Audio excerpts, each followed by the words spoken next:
we don't know how to deal with death. That was one of the things about the national breakdown that occurred there when old Liz died, because we've got rid of religion, we have no spirituality, and we don't know how to deal with death. I know this personally because my wife's father died recently.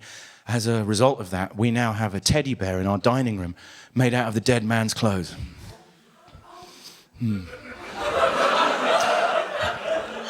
Because grief is a complicated process, and Instagram advertising can be quite invasive.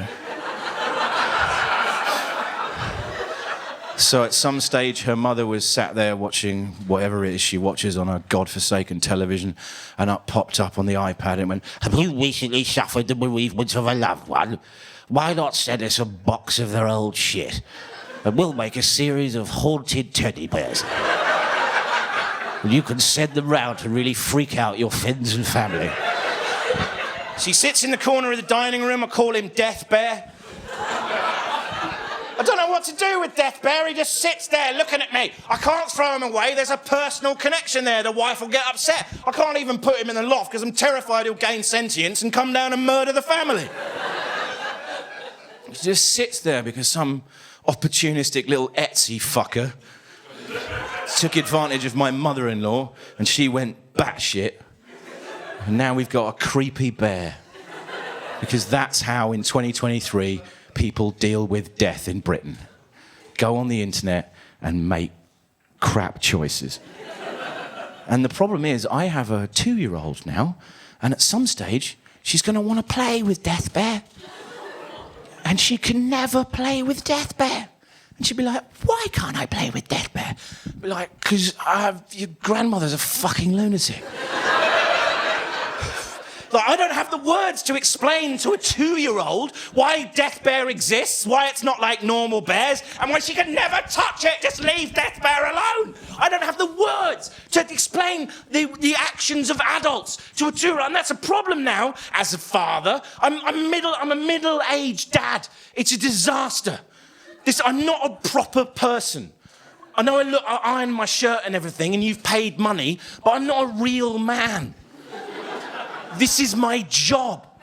I go out and swear at people 5 nights a week for envelopes full of money. I drink myself stupid during the daytime. I just about barely hold it together. And once a year, I have to live like you pigs and use Microsoft Excel to do a tax return. And then I come out and look you in the face and I don't know why you haven't all killed yourselves. That's who I am. And now I've got to raise a kid and I don't have the answers. This is awful. In the middle age is the worst bit of life. It's a nightmare.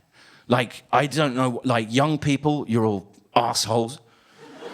You're absolute arseholes going around all the time talking about your mental health and your wellness as if those things are exclusive concepts just to you and your constant prattling doesn't affect other people's. Fuck you.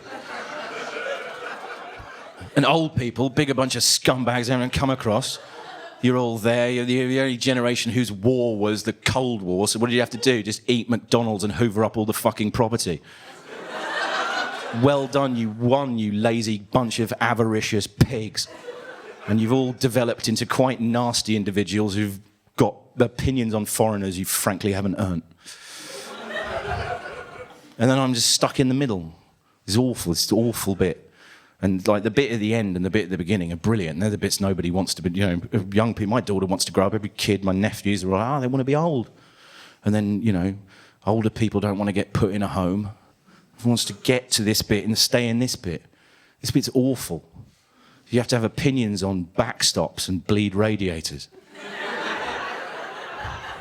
The bit at either end where you can shit yourself and people give you bananas when you ask. That's the good bit. I think everybody would be a lot happier if you realised that. But yeah, I'm a dad. I didn't really know, I didn't really know what to do when she was born. I was like, right, I've got to be a dad. I've got to grow up. I've got to be an adult. And I was like, I know what I'm going to do. I'm going to quit drinking, quit the fags. I'm going to get fit, start eating healthily. I'm going to tell her I love her every day. I'm going to be a really good dad. And I thought about it and thought, actually, no. It's quite a lot of work. And my parents showered me with love and affection and opportunities that they never had. And look what happened. I am here in a damp basement giving linguistic handjobs to strangers to try and get some sense of self-worth. Because it turns out love and affection is a lot like crack cocaine. It's not good for you and you just want more. So I thought, nah, actually, fuck it. I know what I'm going to do. I'm going to be really distant. I'm going to fuck off when she's about 3 years old. Never tell her I love her. Probably slap her about a little bit. Become really estranged. Come back, when she's about 16. Tell her a sob story about me having cancer. Steal some money off her. Fuck off again. And then come back when she's about 35, actually with cancer, and try and affect some sort of reconciliation in the last 2 weeks of my life. I think that's probably the best way to be a parent in 2023. Because that way, when she grows up, she'll have something meaningful to podcast about. It's very important you raise people for the era they live in, because being well-adjusted and loved has no currency in the modern world.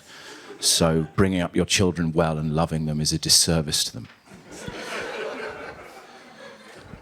It's just an opinion, but, you could discuss it with me at a later point online, and we can compare our findings.